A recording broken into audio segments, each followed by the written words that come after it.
All right, welcome everybody. Thank you so much for being here. My name is Amy Neeser. I work in Research IT. I'm the consulting and outreach lead, and I get the honor of welcoming you all. So thank you for coming. All right. So here's our agenda for today. I'm going to give you a little bit of an overview, and then I'm going to turn it over to my colleague Rick, who's going to be talking about data security for researchers and classifying and a data security plan. We're very excited to have our colleagues from the Information Security Office here. They will be speaking for a bit, and then we will be talking about the services that we provide in Research IT, some of them. Our high-performance computing cluster and how to use that for sensitive data, as well as our virtual machine service.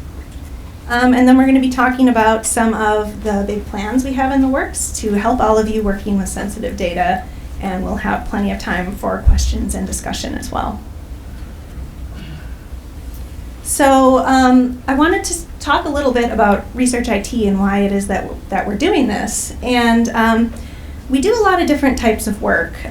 We do consulting with researchers, such as yourselves. We do workshops and training just like this. We do events as well, and we do have some flyers in the back talking about our monthly cloud meetup, for example. That's one of our events that we're really proud of.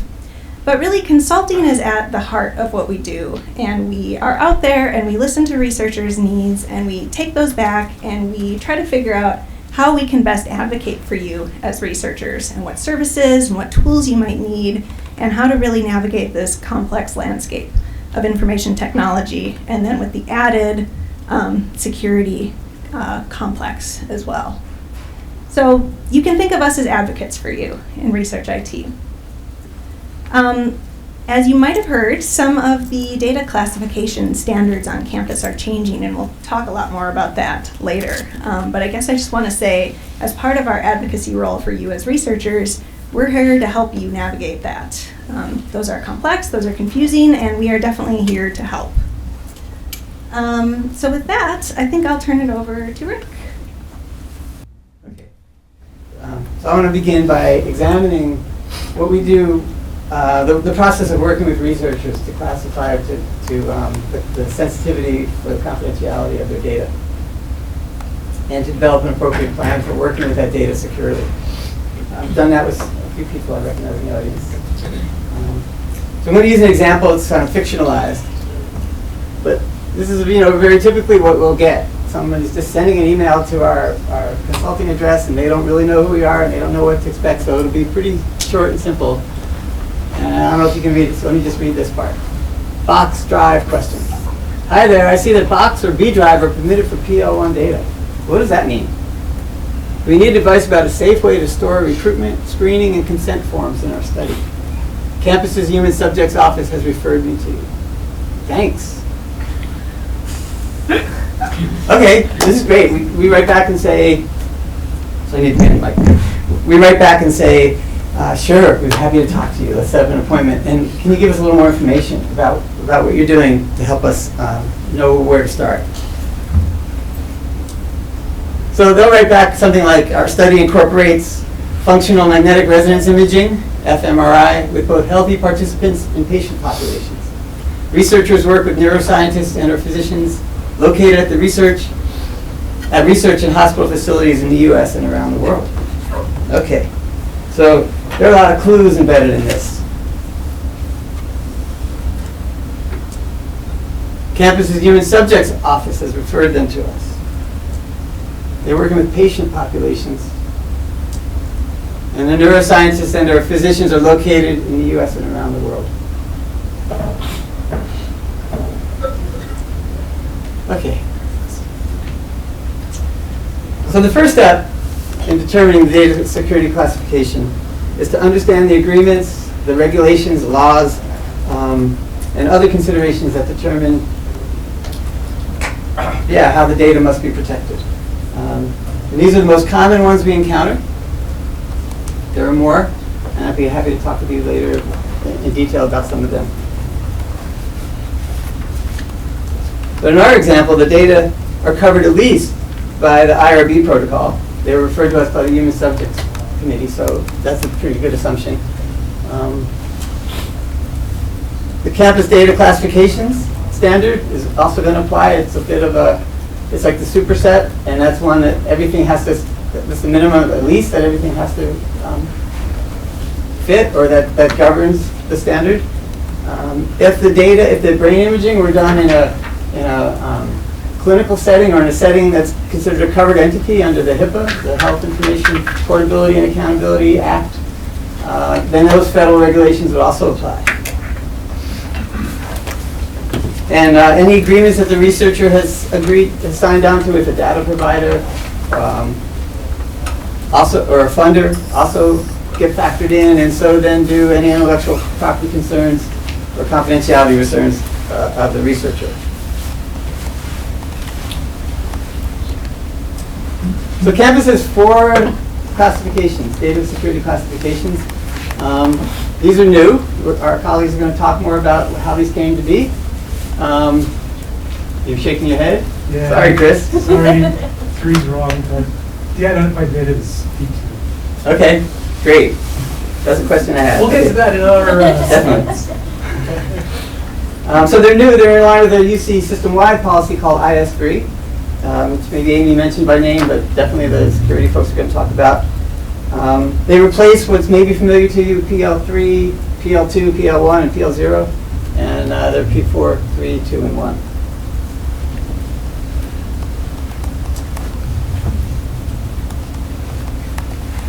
So when we meet with researchers, we examine the protocols, the agreements, the regulations, and the other considerations that cover their data. And we point them at this page, the Information Security Office's data classification standard. In particular, there's a table further down on the page that talks about defines each protection level and gives some examples. So, for example, the ones that we come upon, for P4, the highest is restricted data are notice triggering data, which in other contexts would mean like credit card numbers, social security numbers, but in research it's often the protected health information that the HIPAA rule defines.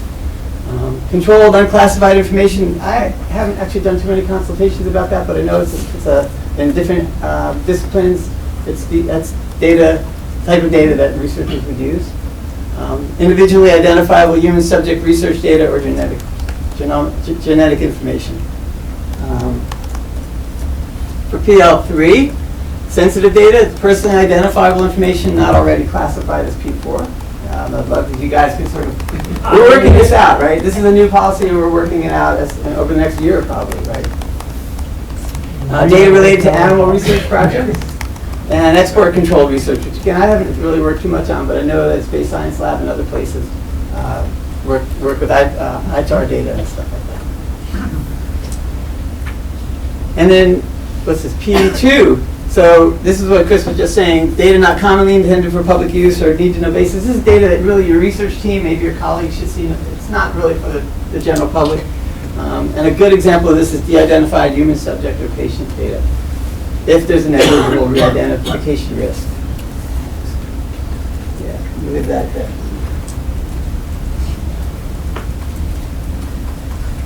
Okay, so in a real project, the data are not necessarily classified consistently across the whole reach of the research project. At some stages, the data are personally identifiable, and other stages they're been de-identified or anonymized in some sort of way, so that somebody looking at the data couldn't go back and identify an individual from it. In the example that I gave above, so these two areas jump out immediately. The recruitment, the screening, and the consent, and the imaging. So the recruitment, the intake form, and with the subject's contact information, and the consent form with their signature, those can't be de-identified. I mean, you need to follow up with people to set up an appointment for them to come in, to get any feedback. If you have a longitudinal study that's going to go on for several waves down, in the next, you want to be able to contact people. So this stuff has to have some personal identifier. The signature on the consent form is going to identify who the person is. So the trick, if it's possible, is to have those forms not include any other sensitive information.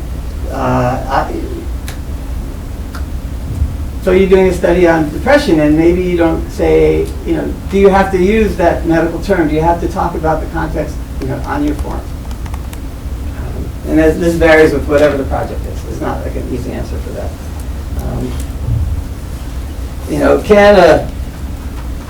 Can a subject ID code, key code substitute for the personally identifiable information in the screening form? So that stuff where you're really finding out what the history of the patient is, the medical history perhaps, if there's no identification except for a number, that's kept separately connected to the contact information in a totally separate place. Can you do that? And can that screening, that key code be used in every later step of the research? The imaging, if the brain scans are identifiable, they'd be P4, and if they're truly considered to be de-identified, they'd be P2. So can they be identified and what point in the process? Can the subject key code, the ID code, be used from the very moment the patient comes into the MRI setting, the suite? Right? So there's never a name attached to that brain image. Or if they're identifying things in the image, if it's not a brain, if it's something else, is there a way that can be de-identified? And can the researcher be brought to maybe a very secure environment to remove that information to make it de-identified so that the rest of their analysis can be done under much less and in much more lenient circumstances? And I just want to add that going forward, it will be the responsibility of the IRB to really decide on whether or not the data are properly de-identified. So a third aspect leaps out too from the example I gave, which is providing access to these people around the world and other places. Sharing restricted data outside of our institution can be complicated by identity management systems, by firewalls, and other technical factors. If not all researchers have a CalNet identity, for example, the storage and computing systems they use here at Berkeley are going to need to be configured to allow it, or they won't be able to, they'll have to find some other systems. Similarly, the data behind protected firewalls cannot always be reached by the outside, from the outside. And then finally, this is a nod to my librarian side, I guess, but it's never too early to think about publication. We ask the researchers, what data will your journal of choice require you to publish? And will you present tables? Will you map this in some sort of way, to some sort of geospatial way? So will you need to aggregate or anonymize the data in order to protect the confidentiality of your subjects, and will you be able to do that? It's down the road, but if they know exactly what they want to publish and there was some strict demands from the publisher, then we need to be thinking about how that works. So I'm going to what this amounts to then, we must look at the data classification at each step in order to determine the controls that need to be imposed on the various computers and storage needed. And in doing so, we could begin to design an appropriate workable plan for securing the data. It's called a data security plan. And a data security plan defines the security controls that we put in place to protect the data at each stage of the project. So I guess I'm going to close by saying understanding the bigger picture of the research process is an important part of creating a plan that is workable within the research design, within the obligations that the researchers have to their subjects, their data providers, their funders, and their publishers, within their budget, and within their technical the capacity. And I think with Research IT, we're trying to definitely lower the bar for the bottom line. We're trying to provide campus-supported technical capacity. So for data acquired from an external provider, a data security plan is often a required response to a data use agreement. But it's also helpful to think about it as a living document to help the researchers organize and modify the project as circumstances change, as new research associates come onto the project. How do you pass that knowledge about how the data needs to be secured on? So that's me. That's what I'll turn the microphone now over to my colleague, Chris, Lisa? Information Security Officer. Thank you. So we're going to talk a little bit about IS3. This is the policy, the system-wide policy. Can I introduce you first? Oh, yeah, go This ahead. is Casey Hennig. This is our communications manager in the Information Security Office. I'm Chris Doan. I'm an assessor. What does that mean? I help to assess security plans and make sure that they're in compliance with campus policy or whatever laws, regulations, or data provider use agreement. That's what I do. We also have Jake Harwood back here. He's our operations manager. He's on the operations team. So you've got operations, assessments, and communications. This is the triad here. We're going to talk about IS3 and about the changes in campus policy, but when we get done with that, if you want to ask us any questions about campus security, about policy, about anything, we're the people to ask. Great. What's the deal with IS3? Did you want to start with this? Yeah, so IS3 has actually been around for quite some time. I think 1985 is when the first official policy came out. Has a major update that was done in September of last year. And so system-wide policy was trying to get every campus to kind of have some major synchronicity between how policies were being implemented and how campuses were handling protected data and identifying protected data. In the past, all the campuses had their own security policies. So this effort, this new release, was to get standardization amongst all the UCs. So right now, since September when this new policy was released, each of the UCs are trying to adapt new policies, and we're adapting our old policies. Fortunately for us, we have policies to adapt to meet the criteria of the new IS3. So I want to say one caveat here, and that is, a lot of the changes in our policy now are word for word out of IS3. So I'm not taking any responsibility for things that are in the policy. I have my cream pie. Yeah. So if there are things that don't quite make sense, we're still going back to UCOP and saying, what do you mean by this? Yeah. Any questions about IS3? That's the new policy. Okay. Some of the things that IS3 are trying to factor into this new framework is security is a shared responsibility, and that's a very common catchphrase in the security industry. But what that really means is accountability. It's more about focusing on units are responsible for managing their information. Right? Before, it always seemed to be an IT security responsibility, but really now the responsibility is on everybody, every workforce member, every researcher, every IT workforce member, every faculty member, and unit heads are going to be responsible now moving forward with managing that risk and ensuring that their units are in compliance. Risk management is a key focus. There's going to be, and this doesn't really relate to research, but there's going to be a big effort to start assessing risk at the unit level.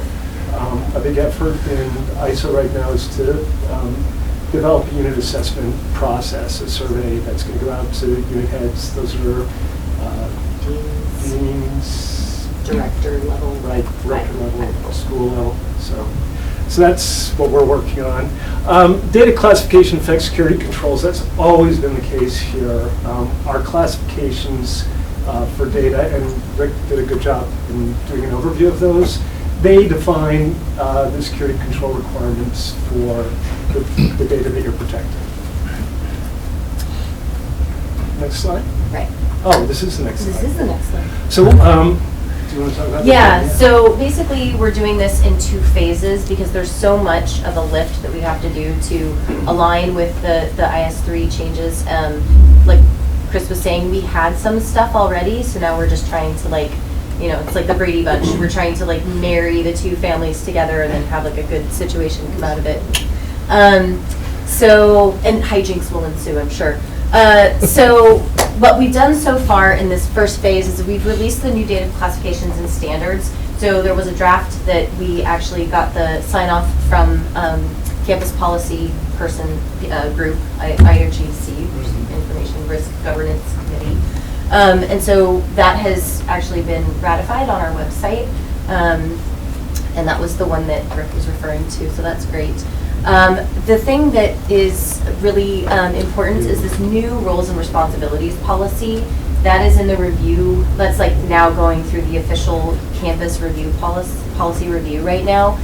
We're going to dive deep into that because that is the thing that really will be of interest to y'all. The biggest new change on campus. This Yeah. is not set in policy yet, but it comes directly from IS3, and it relates to that everybody has responsibility and security and accountability there. Yeah.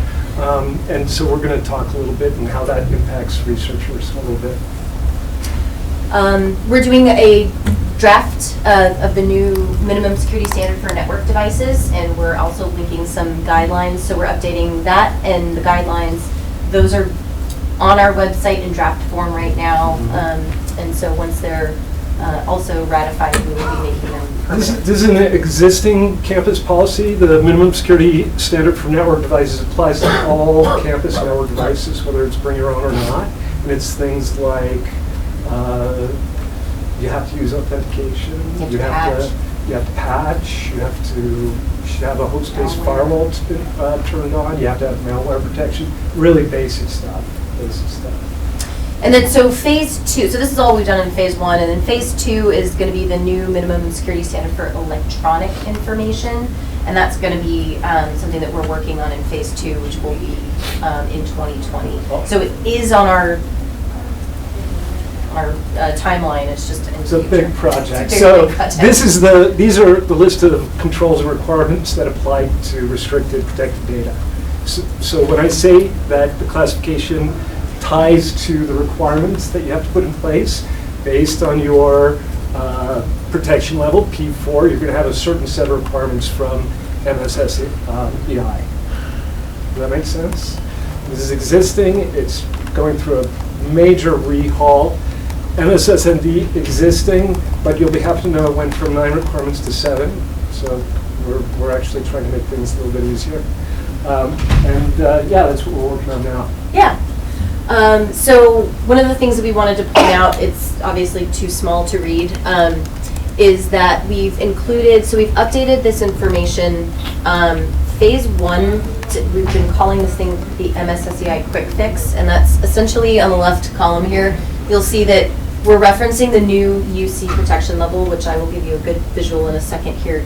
But we're also saying, like, this was formerly PL2 and PL3 types of data, so that you have something to base off of, like, well, I used to have PL2 data, what is that going to mean for me moving forward?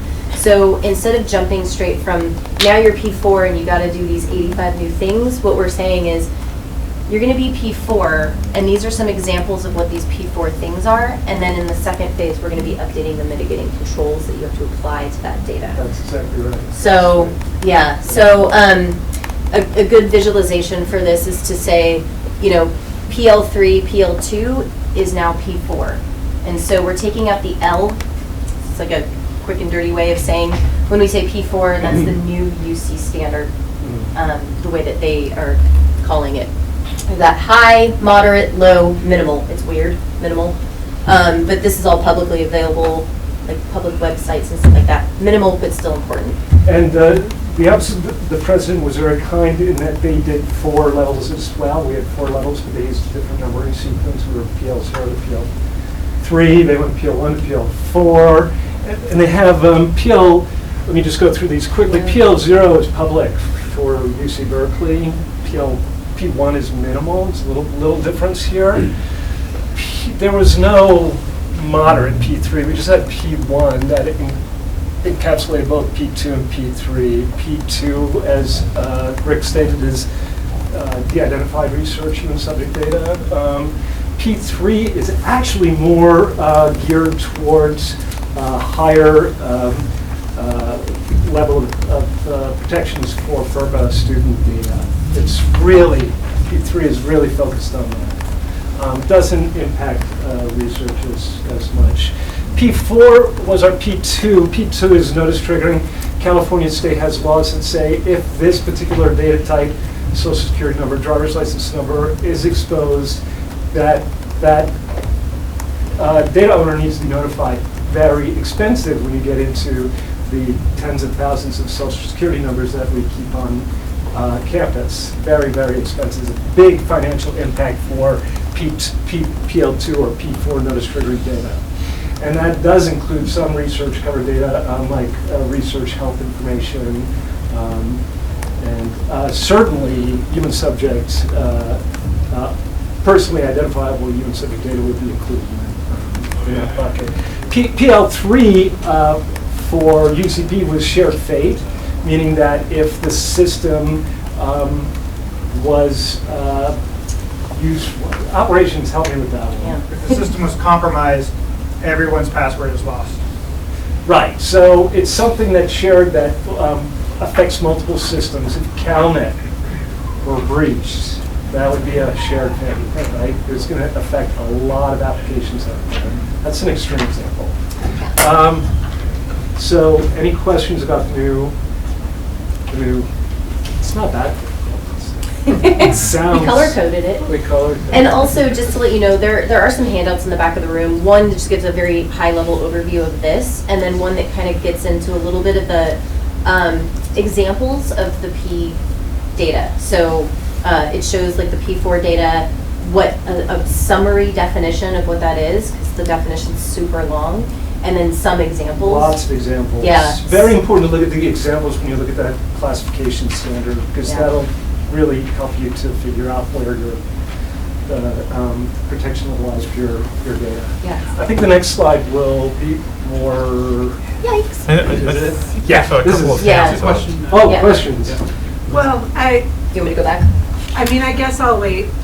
You I can- guess before, I mean, there was a distinction between like PL2 and then kind of HIPAA was its own thing and it was like super locked down. and HIPAA really everything. is its own thing. It still is its It's own. beyond P4 Okay. compliant, because there are laws that go beyond. And it really is, well, at the same time, it is P4 because it's the highest level that we have. But I guess. But it's not what- like PL2 will jump to the HIPAA levels of protection. No, nothing like that. The difference between HIPAA and P4 is that the MSSCI has fewer requirements for P4 than HIPAA has for data. For example, we don't require encryption on institutional server devices, whereas HIPAA, they want everything encrypted. So when we say that HIPAA is more than P4, what we mean is HIPAA has more requirements than our campus policy for P4 has. We're not going to suddenly see anything go from P2, P1, jump up to P4. No. It's not that draconian. Yeah. Really, the big change was to break PL1, because FERPA data used to be PL1. Now it's been broken up into P3. That really is the biggest change. And P2 and P3 have been combined. Was there another question on this side? Or? Yeah, Chris, okay. the thing I'm looking forward to is getting some examples, a better understanding of when when PL1 data might be P3 instead of Oh, P2. gosh. What are the cases where a determination is made is that the controls for P3 are required? Right. That has that I got think to be is figured out. That is, Okay. I can't answer that question Yeah. for you. Okay. That is really, that is Yeah. what we are emailing You about last just Yeah. night. gave one example, which was the FERPA The stuff. FERPA. Well, FERPA, Right. but that doesn't, I don't know any researchers who are working with FERPA data. mostly not. Some, So, but mostly I don't not. think Correct. that's- Yeah. But let's talk Yeah. about, so I tried to break it down really simply, and it's actually quite broad in the new classification. Very simply, de-identified human subject data, P2, used to be P1. IRB is the authority on de-identification, not security, so if you have any questions about that, you need to speak to the IRB. Personally identifiable human subject, bingo, it's going to be P4. It's pretty broad, but that's a problem too, because I'm seeing a lot of issues coming up where the risk is not so great and it shouldn't necessarily be P4. There needs to be some process for downgrading it maybe to P3. Personally identifiable human subject data that is not classified as P4, we don't know what that means. But this comes right out of IS3. And we have a IT policy manager, Julie Goldstein. She is right now asking this question to get guidance. And I think this is something that the research data management team, ISO, IRB, privacy office, I think this is something we need to address very, very soon. Because otherwise, everybody's going to be P2. And that's not that's not good. That's a lot more requirements. Something I would really appreciate being clarified is that under HIPAA, there are the 18 identifiers. And I think the question is, are those identifiers for non-HIPAA data what counts as personally identifiable human subject data? Because, for example, with HIPAA, it's anything less than the state level in terms of geography. So if I have a county, then boom. And the question is, if it's not HIPAA data and you have that someone is in LA County, does that automatically put you into P4? Very good question. Those are the kind of questions. These are IRB questions because they are the authority in terms of the identification. The security is we have the responsibility for securing data. We don't have any understanding knowledge about how to effectively de-identify data. I do know that the IRB for non-HIPAA human subject data, they use the HIPAA guidelines and rule. So as a proxy, it's kind of, yeah. Right now it's a proxy. And to me that's appropriate in most cases. I mean, you've got a site clinic that's not HIPAA covered, but they're following HIPAA rules. I think that's right, HIPAA, for anybody who's not aware, it's the Health Insurance Portability Act, and it affects covered entities. Covered entities are hospitals, insurance users, and providers, right? So unless the entity is using insurance to pay for the medical services for the patient, it's not HIPAA, right? So a researcher who's collecting health information directly from a research participant, that's not HIPAA. But I'm working with a researcher who's collecting reproductive health information. I think that should be treated at the same level. Yeah, it's definitely complicated. One of the things we definitely want to talk about, and I know we're keeping getting us on time here. Yes. So we're You'll let us know if we're going. Is this idea around the new policy for the roles and responsibilities?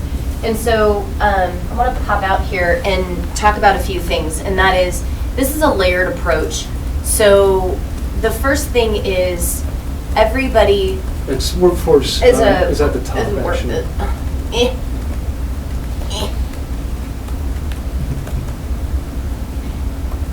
I don't know why this is scrolling so oddly. Workforce member. There we go. So think of this as a layered cake. So everybody's a workforce member. Everybody has to adhere to anybody working for the university in any capacity, student, affiliate, volunteer who's got access to systems, has to adhere to these the minimum security standards for network devices and the MSSCI, so these types of things. And then on top of that, this new idea for the researcher is, so the next layer up for researchers is that they have to comply with all the responsibilities of the workforce member. In addition, they need to meet confidentiality and data security obligations relating to research data. And that's defined usually by the PI. By the PI. Creating and maintaining documentation relating to the implementation and adherence of security controls as required by the PI. So if you're just a I'm being facetious here, if you're just a researcher, you got to do all of these things plus the researcher. Now, if you're a PI, it gets even more complicated. And so PIs now, in addition to the above, are responsible for these things here, which really get into the weeds of identifying the appropriate protection levels for the research data, etc. This is all linked on our webpage, which I will show you at the end, a nice resources, because it is dense and obviously there's going to be some questions along the way. I think these new requirements were always implied on campus, and now they're being put into policy and enforced, especially when you talk about I popped off, so we were getting. Especially when you're talking about the PI requirements, things like managing your suppliers, making sure that they have the right contract provisions in place, to make sure that the researchers involved in your project have done a confidentiality. What do you call it? Light scan? No, NDA? Yeah. Yeah. Yeah. Yeah, that stuff. So we have a bunch of resources, like I said, in addition to the handouts on the back of the website, or on the back of the room. There's the IT policy website. Now this is UCOP's website. I would much rather refer you to ours. It's a little bit easier to read. So the ISO IS3 website, this is an informational page. On that is everything linked to anything that regards the IS3. So it's kind of like your one-stop shopping. What you can do now, we are working on a very specific page for researchers about things that are changing and what you can do in the interim stages, because I know that that's something that people have expressed interest in. What can I do now to prepare for this? So that will be linked to that page once we get a good bucket of information up there for you. We'll do questions at the end. Okay, perfect. Oh. Thanks. What was our time? So I'm just going to help make a little bit of a transition to the next part of our presentation, where we're going to be actually talking about some of the services that we've been improving for moderately sensitive data. But just kind of as background, I think you've seen that's a very complex area, and we've been doing a lot of work within Research IT. By the way, my name is Chris Hoffman. I'm Associate Director in Research IT, and we've been doing a lot of research over time to understand kind of the scope of what's going on here. Really looking at the problem across different research disciplines, across different kinds of data types, and across different kinds of technologies as well. And so we've developed really, I think, a comprehensive approach that's based on kind of the three legs to this table. One is we need more tools and services that researchers can use to face, to approach their different problems. Part of doing that involves building a kind of a network of people across campus who really have some expertise here, because it can't be solved by one group. So Research IT is very involved in this work. We're working very closely with the D-Lab, our colleagues in the Information Security Office, other IT service providers across campus. Groups like the D-Lab and BIDS, et cetera, are really coming together to really provide kind of a comprehensive approach to this problem. And in addition, as we've just seen, policy is super important, because in the past, we hadn't really known what the rules were. They've been very hard to interpret. And as we also discussed, we're still interpreting the rules. Even with new rules, it's going to take some time to really get even more clarity about some of the use cases. And for some reason, researchers just keep coming up with new examples and new questions, almost like it's your job. So that keeps us excited and interested in asking new questions and talking with each other as well.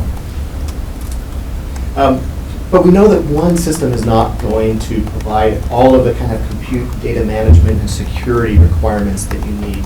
So we've really been working together to develop kind of an ecosystem of services that are available for you to use.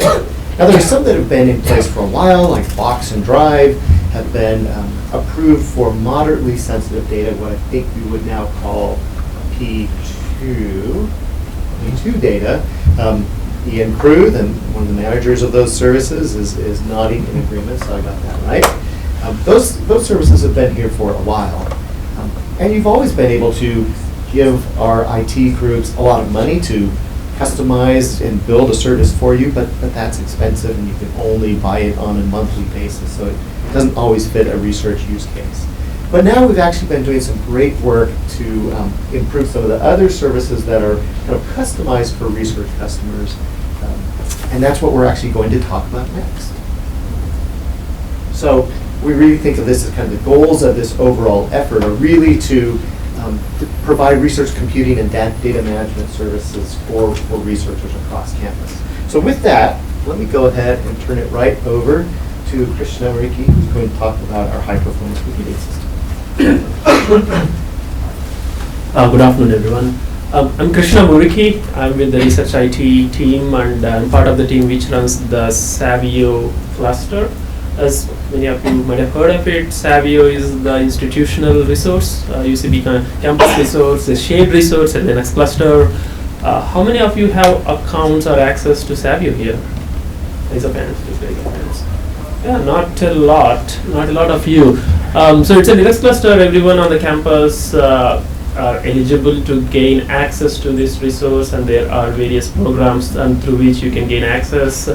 All the faculty on campus have a program called Free Faculty Compute Allowance, which gives them up to 3,000 service units, roughly same as one service unit is roughly same as 1 core hour. 300K core hours or service units for free every year. So if your faculty can request for a free FCA setup on the cluster, and all of you who under the faculty can get their accounts and start using the compute time. And there are other programs where faculty can buy in and participate in a condo program. So there are multiple ways of getting access to Savio. If you are interested, I highly encourage you to look into it. Once you get access to Savio, the people who already have access to Savio or get access to Savio in future, having this picture in mind, this logical picture in mind, helps you a lot in understanding how to move around, get your stuff done, know where is what. So users would log in, get through the firewall, and get onto the login nodes, and we have a pool of compute nodes with a lot of capabilities, various generations of processors, GPUs available in them. You would be interacting with a job scheduler called Slurm and submitting jobs to them. And we have a data transfer capability, DTN, available for fast data transfers in and out of the infrastructure. And the other important things, everyone who has account on Savio would get a home directory, which would be on that storage on the top there, NFS storage, user home directories. Each user would get a 10 gigabyte limited and it's backed up space, so anything that important that you do not want to lose, you would store it there. And along with that, every user would get a directory in the Scratch file system, which is a Lustre parallel file system storage, global Scratch, and everyone would get a directory there. And that is the place where you would put all your data sets on which you are crunching, your results and everything would go in there. Your important scripts and programs which you don't want to lose would go into your home directory, and all your data sets go into the Scratch directory. These two, other than these two, each group can request for a group storage, group storage folder, and that also again would be under the user home directory storage. That's a group level folder. So 3 folders per user, home directory, Scratch folder, and as a group, you all would get a group folder. Remember these 3 points, we'll get to them after a few more slides on why that's important. And if you got an account on Savio, or if you're about to get an account on Savio, you would sign a document called Cluster User Agreement.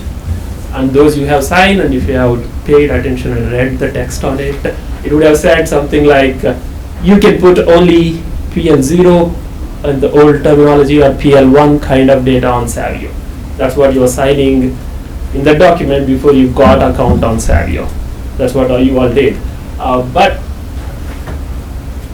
in early 2018, early 2019, this year, February-March timeframe, we got Savio certified for PL1 hosting and account PL1 data. That happened early this year. Around this year, 2018, December, my team and Chris, we worked a lot with Chris and his team. We were meeting every other day, figuring out how to get Savio certified for hosting PL1 data, which in the current matrix I would say P2. I'm not sure if it's P3 also, but I'm not an expert.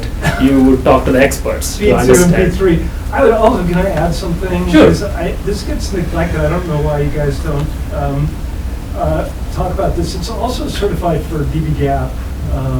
And you would consider dbGaP as more than. Okay. Yeah. Okay. Additional to PL1, P2, P3. So Okay. I think that's So we awesome. should list that along with Savio is PL1, It's dbGaP also certified. dbGaP certified. Okay. I think that's. Yeah, I put dbGaP also under PL1 category, but if not, we will make sure that we note it explicitly. It's more than PL1. Okay, good to know. Yeah, thank you. So the data set that you are working with, what it is, work with experts, but Savio is certified for P2, P3, the new terminology, plus the DB gap for data sets. How did we do that, and what was our main goals as we were doing that, right? That was November, December of 2018. The main thing in our mind was we didn't have luxury or time or money to build a brand new system from scratch. Savio from day one in 2014 was only certified for PL0 or PL1. For this new higher compliant data sets, we didn't want to build a new machine. We want to use the existing Savio machine as is if we can. And in the process, we did not want to interrupt all the thousands of users who are already on Savio, making use of Savio for PL0, P1 data. They are using that. We didn't want to interrupt that. That was our main priority. We could have just implemented a whole bunch of technical controls, changed the way users access the cluster, change the experience that they get once they get on the cluster, and we could have said, yeah, it's all certified. But we didn't want to do that because it's a working machine, thousands of users, hundreds of groups are already on there with PL0 data and P1 data, but we just want to see what's the best way and implement as many as small as possible technical controls as possible, and come up with a situation where we can certify Savio in its current state for PL1 plus the DB gap data. That's how we took this challenge, or how we approached this problem. That's important to keep in mind. And so with that, some of the main things that we came up on how we are supporting these data sets on Savio is this, the few main points. So we would not say the hundreds of projects that are already in there on Savio would be automatically converted to PL1. We did not say that. There would be an explicit process that the research group would go through. They come in, they fill a form and explicitly say, okay, my group is going to work with PL1 or DB gap data on Savio. What should I do? How do I go about it? So there is no automatic conversion, even though Savio has been certified for it. All the hundreds are not automatically eligible to do that, so they would have to go through an explicit form and process. Once they get certified and they get a PL1 project set up on Savio, PL1 project just gives them a special storage access to special storage areas where they can put the data and crunch on that data, but not compute time. Compute time is through the normal existing vehicles, which are the free compute elements, which I mentioned, the condo compute elements, wherein the PIs buy hardware and put it into the Savio cluster. So the compute time would come through the existing mechanisms, and if you start crunching on PL1 data using that compute time, you would come and explicitly announce that to us by filling the PL1 project request form. Then we would go ahead and set up the PL1 project request form, which would give you access to special storage locations. The 3 storage locations which I initially mentioned: user home directory, scratch folder, and a group space. Along with that, if you have access to a PL1 project, you will get access to 2 more storage locations, where you would host your PL1 data and crunch on it. That's important to remember. PL1 project doesn't mean it gives you compute time. And you need to be already on Savio with one of the compute allowances, and then you can have PL1 project set up on Savio. That's important to remember. Okay. Any questions over there? That's a kind of an important principle which we want our users to understand. Okay. And then the PL1 projects will have an end date, and after the end date, all the data will be deleted. Compellent is the name of the storage system that we use. Let's go some more. So as I mentioned, a request for a PL1 project is in addition to the regular FCA faculty compute allowance or condo allocation. requesting a PL1 does not give you compute time on Savio. Compute time is through an FCA or condo allocation, and PL1 project would just give you a special storage, access to special storage areas where you can put your data. Once the request comes in, there is a separate Google form. We use Google Forms for all our intake. There is a Google form to request your FCA. There is a Google form to request your condo allocation. There is a Google form to request your account under an FCA, under a condo allocation, or multiple of them. And there is a new Google form now to request a PL1 project on Savio. All the links are available on research-it.berkeley.edu. So once you fill in that form and request a PL1 project to be set up on Savio, the first things we talk with you is, okay, have you worked with RDM, which is Rick Jaffe? Have you figured out what's the data classification? Have you signed a DUA with some agency from whom you got this data? Have you worked with ISO to figure out what classification they would be falling under, P4, P3, P2, P1? That's a back and forth that we do with you, and we check if you already have compute time on Savio through an FCA or account allocation. And yeah, we most probably will do an in-person meeting to do all that evaluation. Let's see. And after we check on all these things, that you've gone through all the steps, and this data set is eligible to be hosted on Savio, and you can work on it. You have an allocation through an FCA or condo program. We have done all of that. The next thing that we would work with you is getting a researcher use agreement with you. It's called RUA. That's something that we have come up with.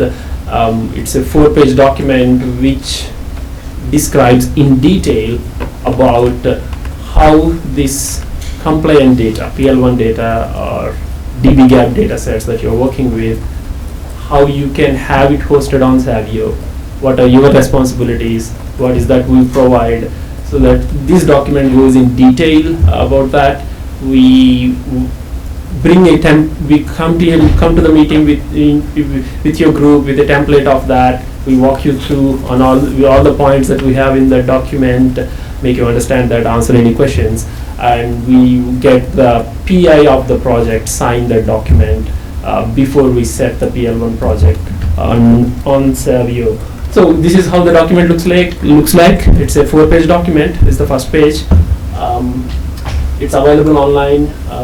You can refer to that.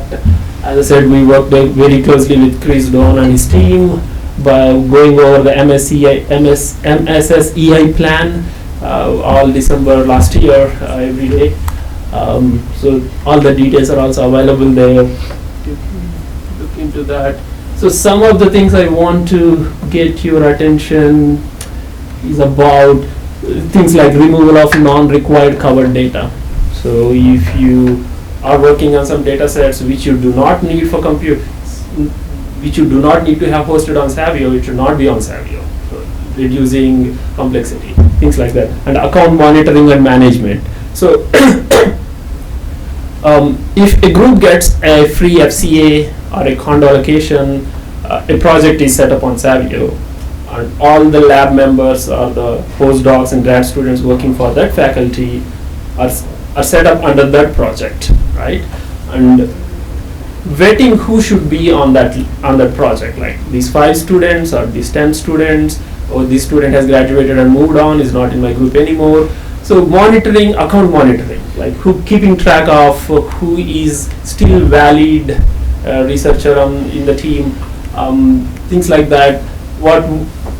They become more important when we set up a PL1 project on Savio. For an FCA project, condo project, we have been little lenient. We kind of do soft acknowledgement. Whenever we add a new person or remove a person from a FCA project, we shoot an email to the PI and say, okay, I hope they are monitoring their email, and if there is a problem, they will write back to us. But that kind of approach would not work when we're talking about PL1 projects, through which you gain access to compliant data. So for that, what we do is whenever we set up a new PL1 project on Savio, we start a spreadsheet, new spreadsheet, Google spreadsheet. We all have, everyone in our IT team have read access to it, and the PI will have write access to it. So PI would, in that spreadsheet, PI would list the names of the people who should be active on his PL1 project on Savio at any given time. And processing that spreadsheet is automated, so as PI adds new members to that spreadsheet or removes new members from the spreadsheet, they will be automatically removed from the project or added to the project on Savio. So the faculty or the PI is the person who knows that information, so we put onus on the faculty or PI to give that information to us at any given time through these spreadsheets. So these are new procedures and policies that we came up with as we have started supporting PL1 projects on Savio. And this 4-page document goes in detail about all of those. Okay. And this is the third page. It talks a bit more about encryption requirements related to encryption and how to handle that on Savio. And finally, 4th page. So I highly encourage, if you are starting a PL1 project on Savio, this is a document that you should surely pay attention to, read everything, to understand what Savio provides you and what your group's responsibility would be. So as I've been saying, PL1 project doesn't come with any compute time. It just comes with additional storage locations other than the 3 that every Savio user would get access to. So every PL1 project comes with a new Unix group created. So it's such that you can control access permissions for the data sets that you put in these locations. And again, it would be the responsibility of the faculty, PI, or the group members to make sure they're setting the right group ownerships and the group permission flags on all the data sets that you are downloading onto Savio. We do not have any technical controls to automatically change them. As we create a new Unix group and add all members into the Unix groups, you can run chmod, chgrp commands on the Linux machine to set them to right values such that no one else outside your group has access, read access or write access to these data sets, things like that. And then what the two different storage locations that you PL1 project members get access to is, other than the general Scratch folder that each user has access to, there is a new PL1 Scratch folder that every user who got added to a PL1 project would have the second Scratch folder created for them in the PL1 area. And all the PL1 groups would get a second group folder in the PL1 area again, which is by group, and the group can store all their data sets which they want to share across every member in the group. Those are the 2 additional storage locations that everyone would have access to. Let's see. Okay, finally, the other thing I want to remind is that spreadsheet for each PL1 project, we start this spreadsheet and only the PI or the faculty has the right access. So PI would be going and reviewing the member subscriptions all the time. So new member joins the team, he should put the person's name in there, and if a person leaves, he should go take the name out of that spreadsheet. That will be automatically reflected on Savio. That's important too. After everything is set up, the PI and the group is notified, and then we periodically just send an email to the PI saying, please review the list in the spreadsheet right now. It's been 6 months, let's make sure it's up to date and things like that. We send a reminder email. Finally, our motivation has been not to put a lot of technical controls and change the experience of the existing users. That has been our primary motive in this whole process, not to impact the existing users. So we try to do it in as low as possible technical controls and share the responsibilities across the PIs and the BRC staff, such that we can accommodate PL1 datasets and dbGaP datasets on Savio. Let's see. I think that's everything that I wanted to talk about on Savio. There are any more quick questions, then maybe at the end. Yeah. If you have any questions about all those forms and things that I talked about, I will be here. Feel free to ask me. Thank you.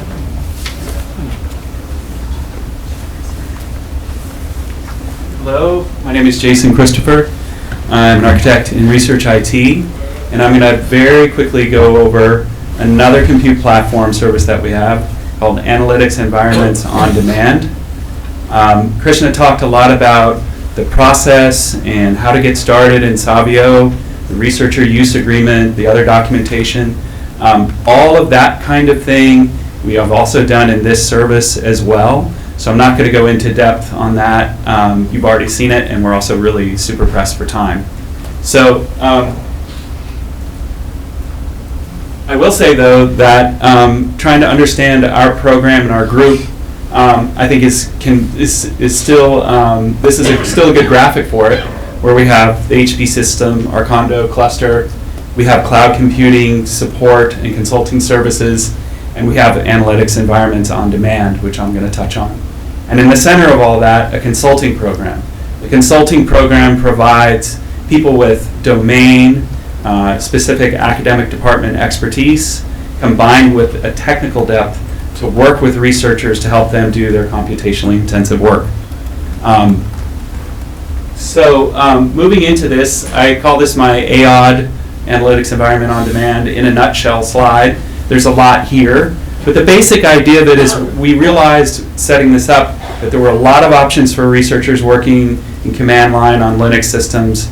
We have a large community of people on campus who are working in Windows environments, and we needed to provide them a solution that was a step beyond their laptops.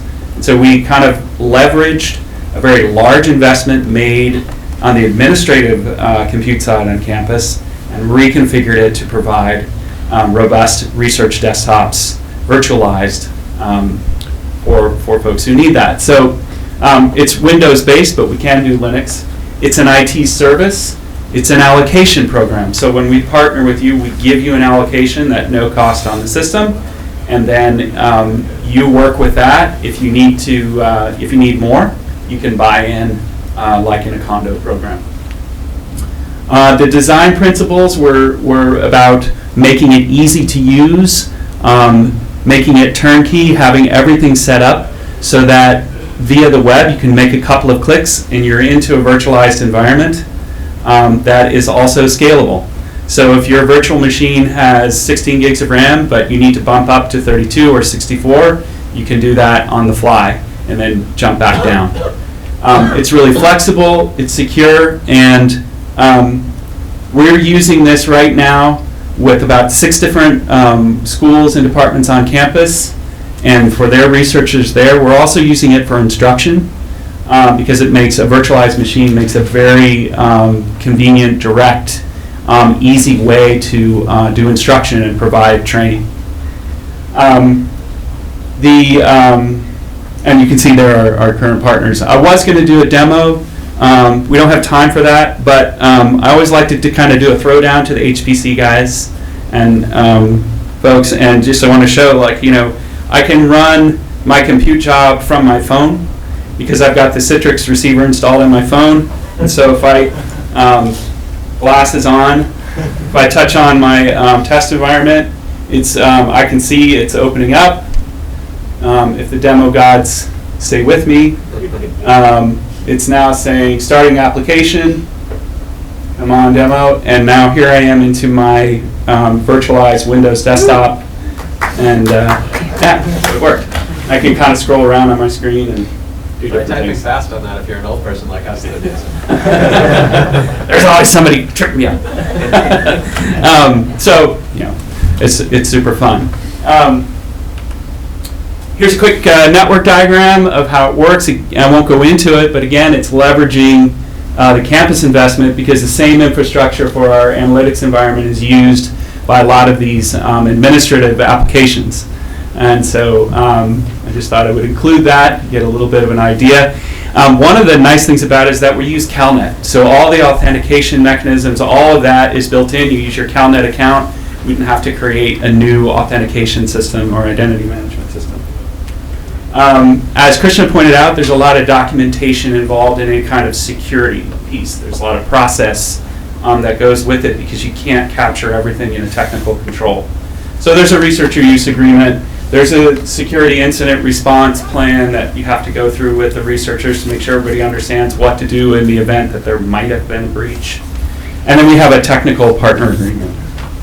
How do I get started? How do I do this? Well, contact us. Email us at researchit@berkeley.edu. I mentioned the consulting. We have a really strong consulting force, and we will come to your place and we'll sit down with you. We often set up meetings here as well, and we'll talk through. Tell us about your research. And from that, we'll figure out what's the best compute platform and what's the best environment for you to get to work on. We move ahead the researcher use agreement, and then we're on to the compute. All right. If you have any questions, of course, I will be around after talk. Thank you. Yeah. So I'm Ken Litz. I'm the interim director for Research IT, and in zero time I get to do the cleanup on this app. We've talked a lot about the systems and environments that we have available for computation on public data and moderately secure data, P2, P3 data, and dbGaP data. And one of the things I'd highlight is that the designers, when they went to modify these systems to introduce the controls that allow you to run P2, P3 dbGaP data, you really have to admire the care they went to not impact the user experience for people that don't need that sensitive data treatment, and to reuse the equipment that they had.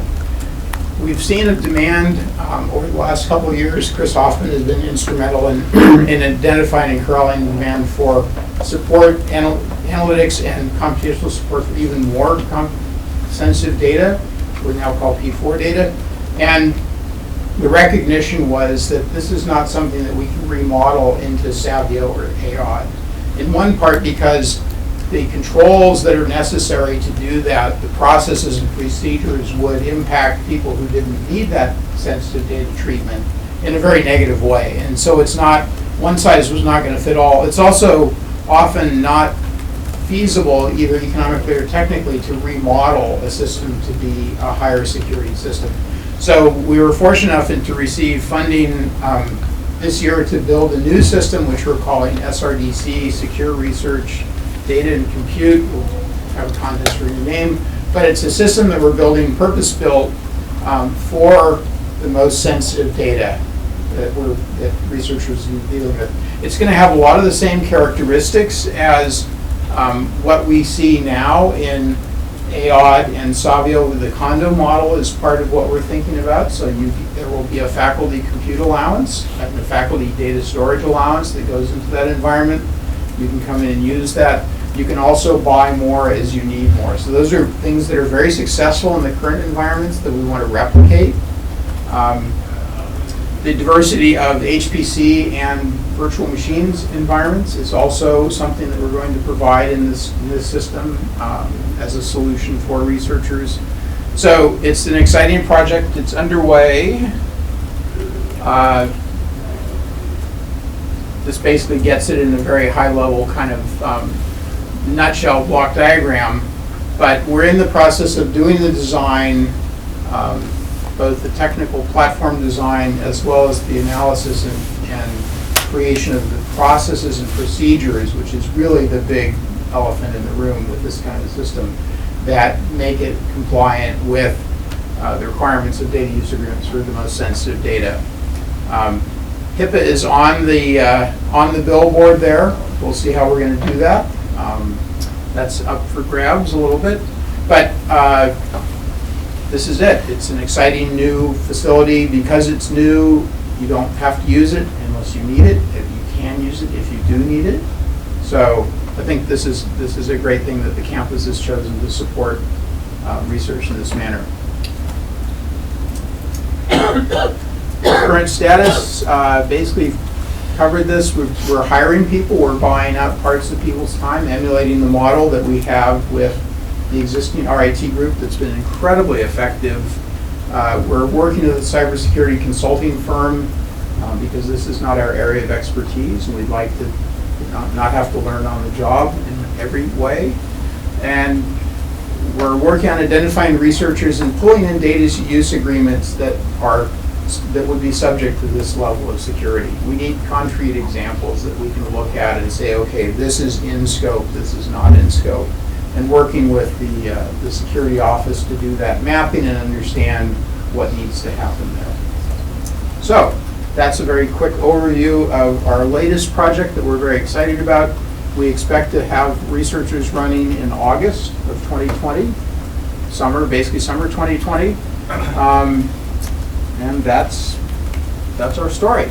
So there is some time for questions and answers, not all of which I will answer, but do people have questions for anybody that's spoken so far? I can be MC and point. Come on, wake up. I have a question. Oh, that's the ringer. Well, this new UC policy, like, you know, coming from UC, like and you're saying your units are going to get involved and take over some responsibility. Do you feel in part like that's a little kind of like unfunded mandate? I mean, or how are you going to get the units to play with that? I mean, that's a very good question. It's starting out at a very high level, right? It's not going to be deep into the hierarchical structure of, so it'll be at the school level, and it's just starting with a survey. So it's starting with just an ability to get some transparency, some visibility into where the risk on campus lies, and then, you know, react to that data, right? We're finding that there are groups on campus, units on campus with large-scale responsibility for protected data, and they're not doing what they're supposed to be doing.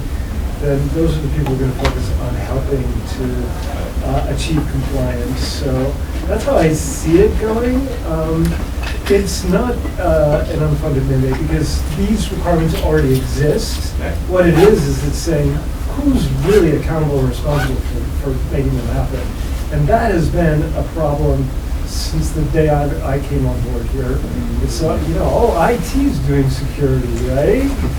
But it doesn't really work that way. I mean, there are, for researchers especially, there are requirements that can only be handled by the data owner.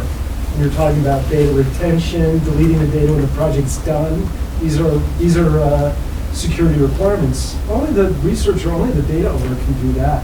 Your IT service provider is giving you the VM and AOD or in Savio can't do that for you. And I really appreciate Krishna focusing on that in this discussion because, and that's service providers is another focus of IS3. There is a lot of responsibility that's going to be put on service providers to delineate what security controls they provide and what is the responsibility of the end user or the unit. And Savio is already on top of that. AOD is already on top of that. That's not policy. That will be policy once the roles and responsibilities is released. So. Other questions? Yeah. 2 questions. One, is this presentation available online anywhere? It will be. Okay. Where are they? We'll post it on our website. Okay. Good. And we can send it out to the... That would be amazing. Great. And then second question about, I guess, specific classification of certain types of data. So, I mean, it was addressed early on, but I'm wondering where, like, sequencing data falls in that, like DNA sequencing or RNA sequencing that may not have a patient identifier directly associated with it. But, I mean, maybe there's some kind of possibility that this data could be used to identify someone through the actual existence of the sequence. Is that P4 data, P3? See, you're talking about human subject data. Yes. And you're talking about whether it's de-identified or not. This is the Institute Review Board's purview. This is not it's not a security question. I mean, yes, it does relate to classification. Yeah. I get it, and that's why people often come to security to ask that question. But we're not the experts on the protection of human subject data. The IRB is. Okay. So, I would suggest getting an IRB to speak to it. Well, and they have. So what the current situation is that the IRB and us collectively as a campus have been treating genetic data, as long as it doesn't have a person's name like in the file, as de-identified data. But we recognize exactly what you're pointing to, which is, in fact, if you know how to read those data, you could absolutely identify somebody or infer something from that information. We know a lot of biologists are concerned about that, and in fact, part of the demand for developing this new SRBC system is that a lot of biologists are saying, frankly, I'm not, I don't care what the policy says. I want to treat this data as extremely sensitive because I'm concerned about the subjects I'm working with and about my own intellectual property and reputation. Right? So this is very much a moving target. I would say that the classification is very clear in saying that human subject genetics data is before. So if there's any question as to whether that is de-identified, we're going to get that.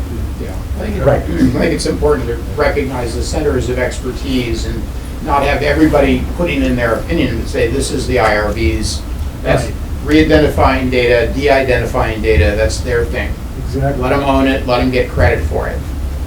And we do have a campus privacy Yes. officer also now who is really an expert at making some of these determinations. I think there is like a little bit of a disconnect though, because you all are using these P1, P2, P3, and P4 levels, and they don't use that. And so they'll say, well, it isn't really, it's potentially identifiable, and you're like, well, what does that fall under? And so there's no bridge. Like, they don't use your language, and you're saying they're the experts, and so we go to them, and they say, go talk to you guys. And so it kind of is this like netherworld where it really does. Well, thank you for that feedback, and it's something that we're aware of as an issue. Where people are definitely getting bounced around. And it's not right. It's not Right. And I think the goal is, the simplistic goal is, we would like people using a common language to say, you go in this, there are these pre-made buckets. We're not designing security on demand. We're not modifying security on demand. There are these buckets.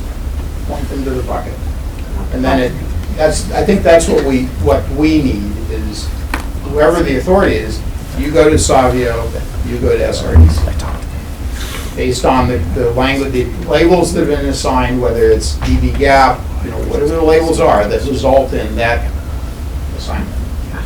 It's A lot of gold, but not easy. Yes. About SRDC, I mean, is it just for analytics, or can we host apps on them as well? I'm from psychology department, so we have a lot of PL2 data, which is going to be P4 now, and that's the place we are like, we don't have that much of budget for a lot of different projects, and we want to see what what kind of resource we can use for the apps for the data collection purpose, not just for the analytics. Are your apps containerized? It can be. That might help. I mean, I think that's a case of come work with us. Let's figure it out. Because containerization is going to help make that conversation easier, maybe. Sure. Thank you. Yeah, it's a very good